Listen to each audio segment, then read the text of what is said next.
Karibu tena mtazamaji. Kamati iliyobuniwa kujadili jinsi maeneo ya sehemu za kuabudu zikiwemo misikiti, makanisa na mengineo zitafunguliwa kote nchini kipindi hiki cha maambukizi ya virusi vya korona imeanza rasmi shughuli za kuchukua maoni kutoka kwa Wakenya kuhusu kufunguliwa tena kwa maeneo ya kuabudu. Maeneo haya ya kuabudu yamefungwa kwa zaidi ya miezi mitatu sasa katika harakati za serikali za kuzuia kuenea kwa ugonjwa wa korona. Mwanahabari wetu Emmanuel To anatujuza zaidi. The new inter-religious council that has been charged with studying the possibilities and the protocols that will return the public worship in our churches, in our mosques, in our other faiths, so that we can see our country having the worship at the same time observing the safety of our Kenyans. So today, after the inauguration, we are going to have the sessions now to continue, and the CSs have given us the advice as to the issues that we should take as reference points. Special above them is obviously the safety of our Kenyans in this time of COVID. We take this advantage or this moment, the opportunity, to also tell all our Kenyans that indeed we are in a new setting, in a new setup, and a new normal, as it's been called. And really the opening of our public worship will largely depend on how we Kenyans decide to comply with all those indications that we are receiving. On behalf of government, I said it in there, we now want to work with our religious leaders to see how else we can manage the situation that we are in the country. I think it's always wise not to say so much now at the beginning, because the work is beginning. I do not want to spend so much time and waste a lot of these wonderful people's time. Now they have started their work. We will meet again, probably about 2 to 3 weeks' time. Then they will give us the interim thoughts and see how we will work on them. Let us not preempt their discussions. And so my brother, Minister for Health, and I feel that let us let our religious leaders deliberate. We will make available to them all the data and all the information they need from our command center and from our health professionals and personnel. The Minister for Health has graciously arranged a number of professionals who are going to interact with them, and so that in the course of the next 2 to 3 weeks, we can all come to a framework of protocols that we need to open our places of worship, look at the challenges we face in doing that or are likely to face, and how we can deal with them. It's a long journey, and we have begun the journey today. We are going to work together with our religious leaders. Chuo Kikuu cha Moi kupitia kiwanda cha kushonea vitambaa vya nguo cha Rivertex kinapania kutengeneza maski ambazo zitakidhi mahitaji ya wanafunzi wa shule za upili na za msingi pindi serikali itakapofungua taasisi za elimu. Afisa mkuu mtendaji wa kiwanda hicho Thomas Kurgat pamoja na naibu chansela wa Chuo Kikuu cha Moi Profesa Isaac Kosgei wamesema tayari wameweka mikakati kabambe itakayosaidia kupunguza kusambaa kwa homa kali ya virusi vya korona.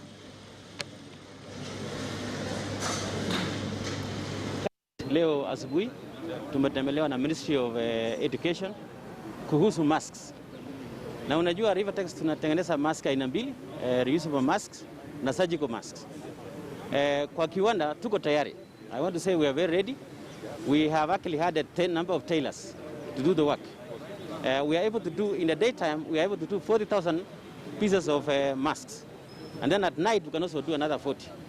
So I think we are prepared. As I said earlier, we have done 3 million masks already. And I think we are ready to the task to fulfill the requirement for this country, especially at the university level, the primary level, and the high school level. So I want to say we are well equipped. We are very ready to do this. And today we provide the samples to the Ministry of Education for the small kids, the middle, and the high school kids. We are going to roll out, we have Senate next week to discuss the report from the committee.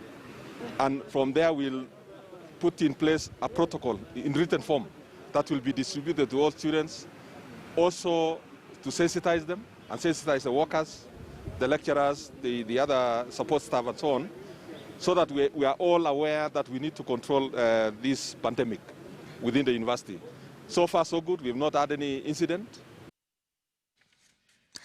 Na mtazamaji, katika juhudi za kuimarisha uchumi kipindi hiki cha janga la virusi vya korona ambalo athari zake zinaonekana kila sekta, Wizara ya Fedha ilipokea taarifa njema. Wizara hiyo imepokea fedha zitakazotumiwa katika hazina ya COVID-19 kutoka kwa sekta ya bima. Sekta hiyo imepeana shilingi milioni 278 ili kutumiwa katika sekta tofauti za kuinua uchumi wa taifa. Wakati huo huo, wizara hiyo pia ilipokea faida ya shilingi bilioni 2, fedha iliyowezeka katika benki ya commercial humu nchini.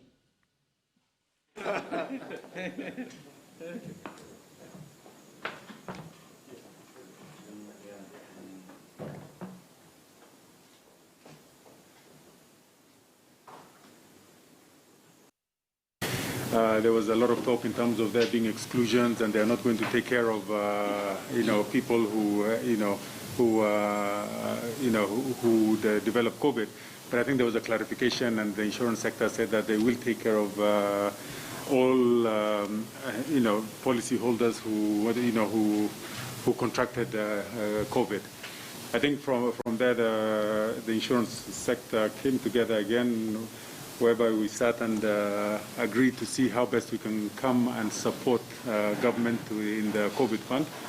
And we have raised some funds. I am happy to inform you that your investment in the bank generated over 2.1 billion shillings in dividends for the year ending December 2019, which we are excited to have disbursed to the National Treasury earlier this week.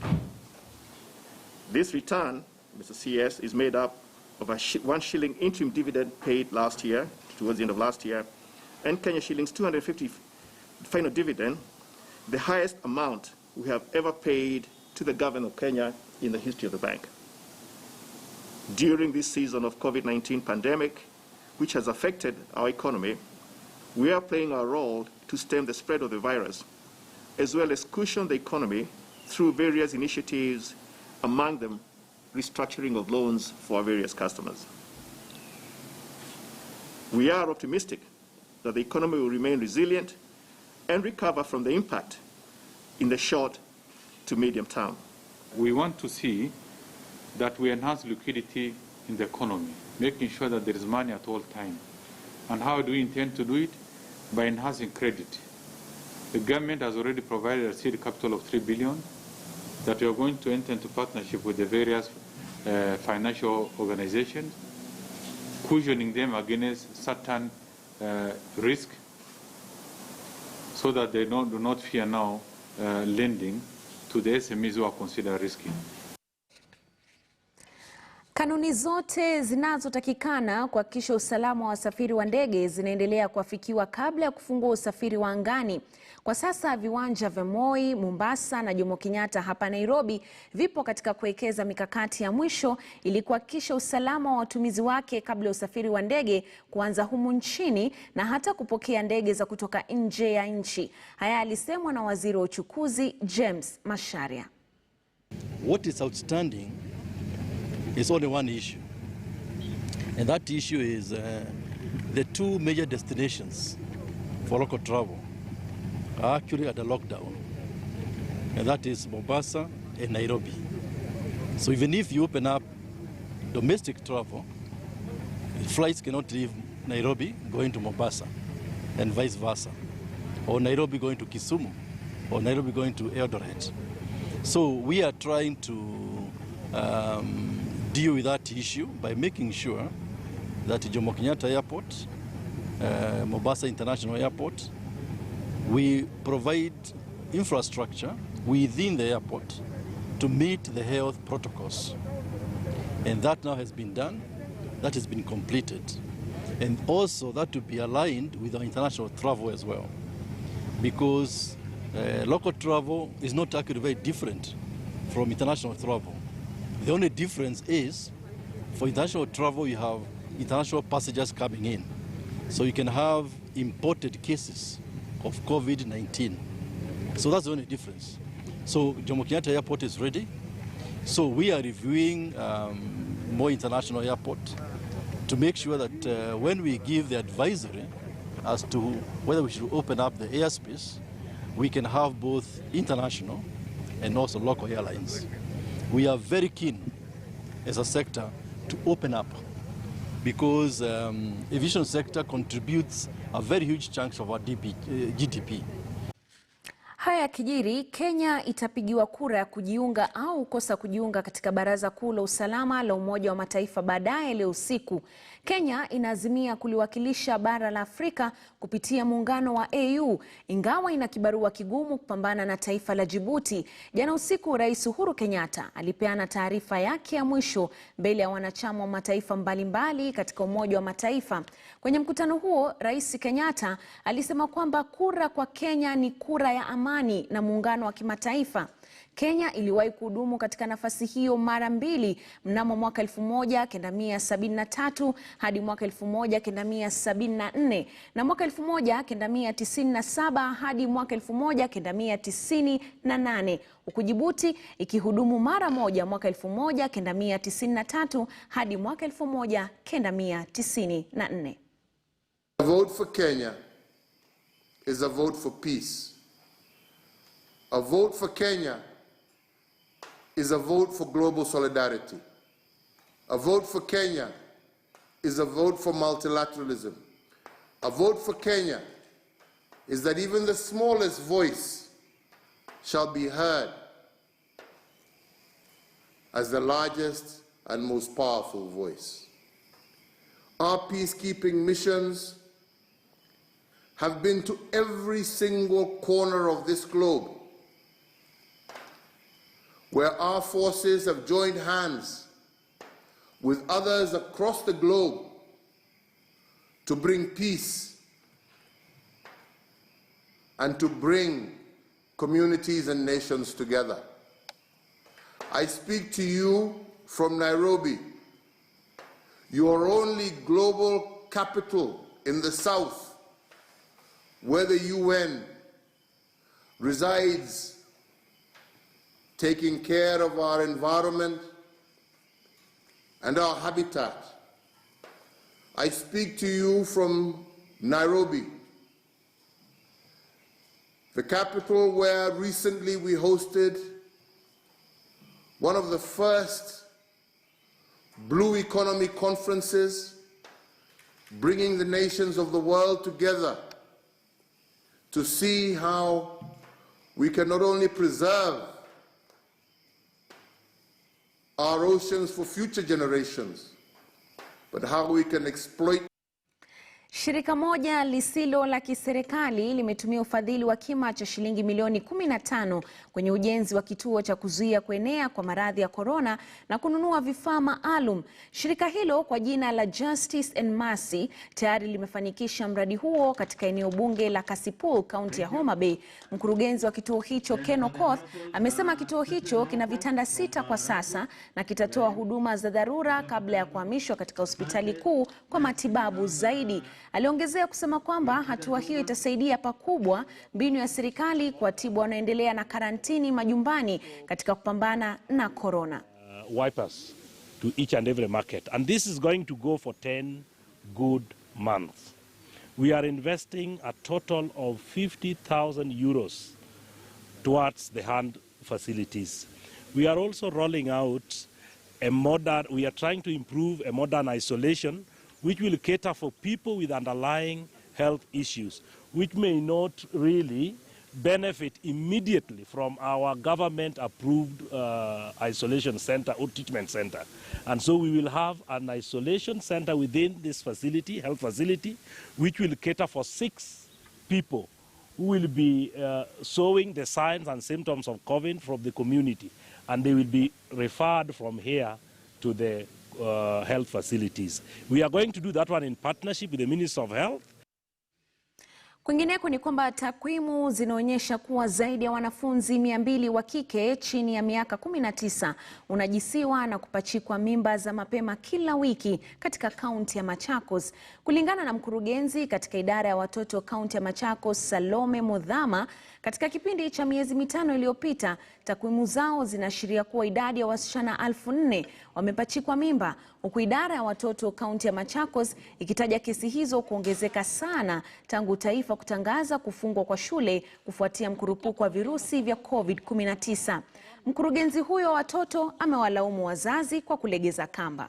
Kwa mimba. Na hiyo ni namba kubwa sana ukizingatia ni kuanzia tu Januari mpaka Mei. Hiyo ni miezi 4 tu. Watoto chini ya miaka 19 wako na mimba, na hii imethibitishwa na mahospitali zetu. Na hiyo ni namba kubwa sana. Hao watoto sasa maisha yao imeharibiwa hivyo. Utapata nusu yao inaweza olewa mapema. Wengine hawatarudi shule, ndio wataanza kufanya vibarua huku, kazi ya nyumba, na ni makosa sana kwa sababu hiyo ni kuharibia watoto maisha yao. Na naomba wazazi wachunge watoto wao. Hawa watoto wengi wao utapata wametolewa hizi miji mikuu, wameletwa huku mashambani, na wazazi wamerudi kwa sababu wanaogopa watoto wasipate korona.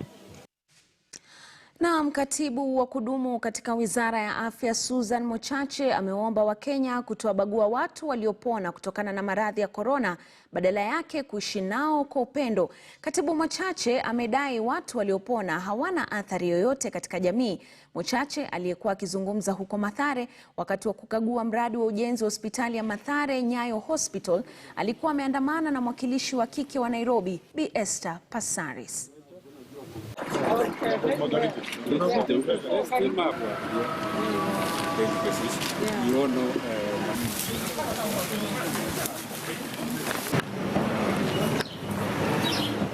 Hatufai kutenga mtu wowote ambaye ako na ugonjwa wa virusi vya korona, na akishapata matibabu na amepona, mtu huyo atakuwa ako sawa kabisa. Hakuna haja ya kumuogopa au ya kukataa kuwa karibu naye, kwa sababu akitoka hospitali na apate cheti cha kuonesha kwamba korona iko negative, hakika yuko salama. Na tunaishi kati yetu, tuna wale ambao wanaishi for example na ugonjwa wa virusi vya ukimwi. Hatuwatengi, huwa tunawakubali. Na ningependa kusema hata korona ndio hata rahisi zaidi, kwa sababu ukipona umepona. Hakuna kuishi na ugonjwa huo maisha yako yote. This project has been going on from 1989. So it's a long time, over 30 years. So what we needed is money. Trying to get money in Parliament, sometimes you think it's easy to get money. I tried to the first time I found out that we needed 500 million, I asked the budget committee to put 500 million. With the health committee, we tried to really fight for it. We didn't get it. Again, this financial year, we tried again, we didn't get it. But I was so happy when the PS called me and told me that hospital that you're always asking for money has been allocated something from the sports fund. So the money that's been allocated is very little. So I actually appealed to the PS, let's go and tour this hospital. And I'm so grateful for the time she's given the public works. We have to commend them for what they're doing, because I know out of all the stalled projects, they've almost completed 90%. So they're doing a good job. What we need is to look for money. And the only way we're going to be able to meet the targets of opening. Na mtazamaji, hii leo ni siku ya uhamasisho dhidi ya ueneaji wa majangwa na ukame. Siku hii imeadhimishwa jijini Nairobi katika bustani ya City katika hafla iliyoongozwa na Waziri wa Mazingira Keriako Tobiko. Waziri Tobiko alitangaza mpango wa serikali wa kumiliki ardhi ya misitu iliyonyakuliwa kote nchini, akisema kuwa kuenea kwa majangwa kumesababisha ukosefu wa chakula. Aliwarai wa Kenya kulinda mazingira ili kuzuia madhara zaidi. Siku hii inaadhimishwa tarehe 17 Juni kila mwaka. 28% of agricultural land globally produces food that is wasted. 28%. That food is sufficient to feed almost 1 billion of people globally who are malnourished. It is a serious matter. And there is no country, maybe the Antarctica, that is not affected by the certification and drought.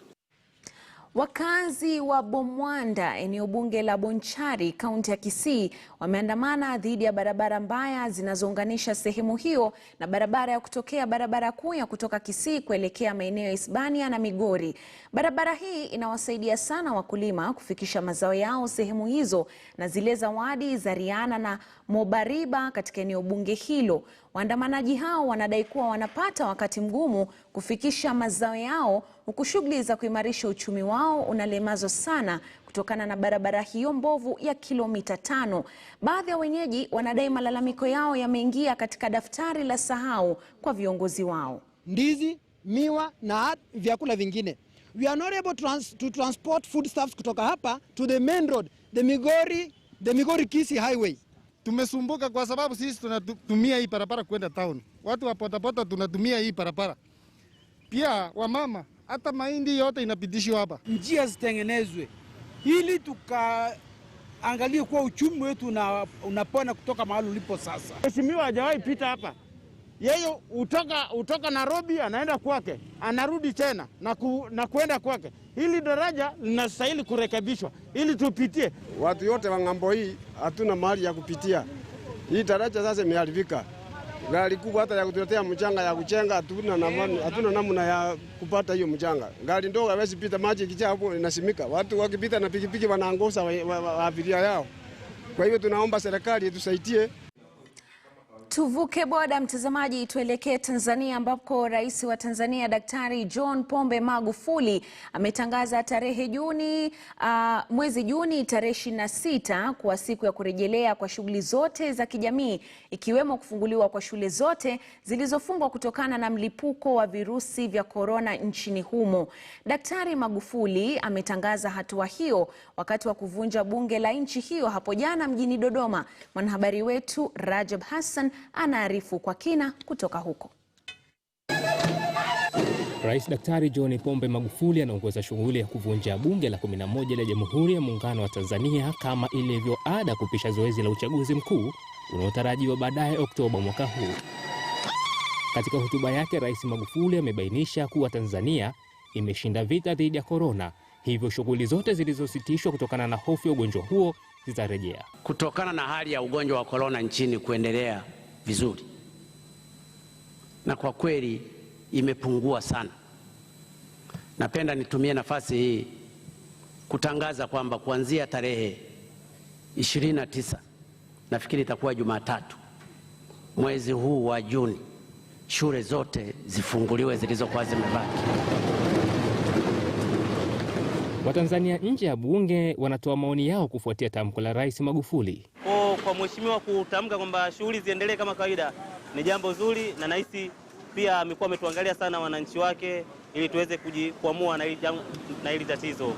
Na kwa upande mwingine kwenye swala la korona, japo pia imetangazwa kwamba korona imeisha Tanzania, ila sio vibaya kwamba tukiendelea kujikinga, tukinawa mikono. Mimi nimepokea mwamko huu vizuri na nitajitahidi kupiga kazi, kuchapa kazi kama mujibu unavyoonekana. Itasaidia pia, maana hata uchumi wa nchi uliumba, uchumi wetu sisi wajasiriamali uliumba. Kwa hiyo ni jambo jema na zuri zaidi. Rais Magufuli ameongeza kuwa licha Tanzania kuathiriwa na virusi vya korona, lakini uchumi hautarajiwi kudorora. Benki ya Dunia pamoja na Shirika la Fedha Duniani yamebashiri kwamba 60% ya nchi za Afrika zilizoko kusini mwa jangwa la Sahara zitashuhudia ukuaji hasi, yani negative, wa uchumi mwaka 2020. Hata hivyo sisi Tanzania, kutokana na hatua tulizochukua, uchumi wetu hautakuwa kwa negative. Tukio hili la kuvunja bunge linaenda sanjari na tafakari ya mafanikio yaliyofikiwa katika kipindi cha miaka 5 ya utawala wa Rais Magufuli, ambapo amedokeza kuwa kwa mara ya kwanza Tanzania imeshuhudia uboreshaji wa miundombinu ya mawasiliano na barabara katika kurahisisha maendeleo. Hotuba ya Rais Magufuli inafungua shughuli ambazo zilitatizika katika kipindi cha zaidi ya miezi miwili kutokana na hofu ya korona. Vile vile kuvunja bunge kunaashiria mwanzo mpya wa heka za uchaguzi wa Oktoba mwaka huu. Rajab Hassan, KTN News, Dar es Salaam. Na mtazamaji, kwa mengi zaidi nitakujuza tu ifikapo saa 1 kamili kwenye taarifa za KTN leo, lakini kwa sasa ni zamu yake Ahmed Bahaj. Jina langu ni Frida Mwaka, tukutane tena saa 1.